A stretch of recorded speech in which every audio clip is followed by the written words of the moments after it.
అక్రమంగా తరలిస్తున్న 23 ఎద్దులను పట్టుకున్నట్లు లక్షడిపేట ఎస్ఐ గోపతి సురేష్ తెలిపారు.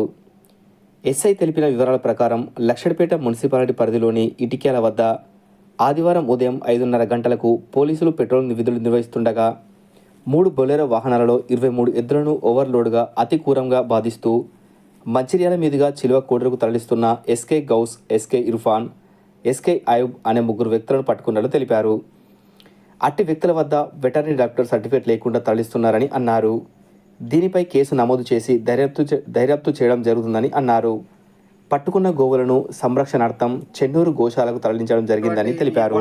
వాహనాలలో కళేబరాలకు తరలిస్తున్నటువంటి ఆవులను, గోవులను తీసుకెళ్తున్న సందర్భంలో వాటిని పట్టుకోవడానికి మా ఇటిక్యాల నుండి కానీ, ఆ రాయపట్నం నుండి కానీ, ఇంకా తిమ్మాపూర్ ఇతర గ్రామాల నుండి అందరం వచ్చి వీటన్నిటిని పట్టుకోవడం జరిగింది.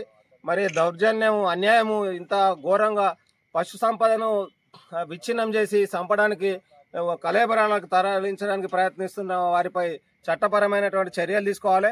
పోలీసు వారు రాత్రి ఏదైతే వెహికల్స్ చెకింగ్లో వీటిని అన్నిటిని పట్టుకొని వీటిని అన్నిటిని గోశాలకు తరలించాల్సిన అవసరం ఉందని చెప్పి మేము భావిస్తున్నాము.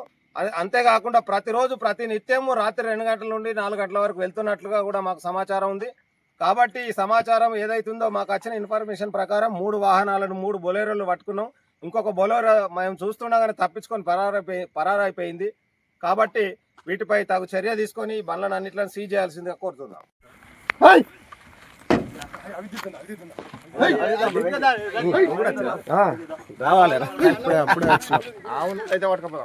అటు సైడ్ ఒక బండి ఉంది, బండి ఉంది ఇంకా వేరే ఇంకోటి అటు సైడ్ ఉంటే మరి ఆడు వీకది అటొక 2 ముగ్గురు మరి మన భయపడతానే.